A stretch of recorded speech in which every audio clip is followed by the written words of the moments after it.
এবার মেয়েটা বলে, কে আপনি? এই মরুভূমির মাঝখানে রৌদ্রের মধ্যে দাঁড়িয়ে দাঁড়িয়ে কথা বলেন, কেউ তো কোনোদিন আমাদের খোঁজ নিতে আসে না, কে আপনি? ঘরে আসেন। সৈয়দনা ইব্রাহিম বলে, না, আমার পরিচয় দিব না, ঘরেও আসবো না। মেয়েটা বলে, আপনি যদি ঘরে না আসেন আমি কিন্তু রাগ করব। সুবহানাল্লাহ কোন। জোর করে ঘরে নিলেন, শরবত খাওয়ালেন, খেজুর খাওয়ালেন, রুটি খাওয়ালেন, মাংস খাওয়ালেন। সৈয়দনা ইব্রাহিমও চোখের পানি ছেড়ে দোয়া করলেন, ও মিয়া, এটাও মাইয়া, আগেরটাও। আহা, বেশ কম আছে না নাই?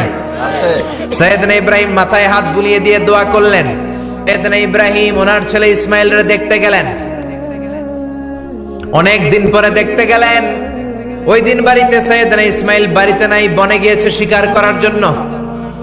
বাড়িতে সৈয়দনা ইসমাইলের বিবি সৈয়দনা ইব্রাহিম ঘরের দরজার বাইরে থেকে সালাম দিয়ে বললেন, আসসালামু আলাইকুম। ভেতর থেকে কর্কশ গলায় একটা মেয়ে সালামের উত্তর দিয়ে বলল, ওয়া আলাইকাস সালাম। গলার মধ্যে কোনো মায়া নাই, মহব্বত নাই। জিজ্ঞেস করলো সৈয়দনা ইব্রাহিম, মা কেমন আছো? কাইফা হালুকি ইয়া উম্মি। মেয়েটা কয়, বেশি সুবিধার না। তোমাদের খাওয়া দাওয়া কেমন চলে? ভালো না। তোমার জামাই কই? বনে গেছে। এবার মেয়েটা বলতেছে, আমনে কেডা? সৈয়দনা ইব্রাহিম বলে, আমি কে চিনবা না?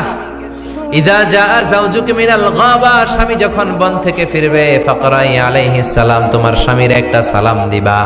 ওয়া মুরিহি আইয়াগাইরা আতাবাতা বাবিহি।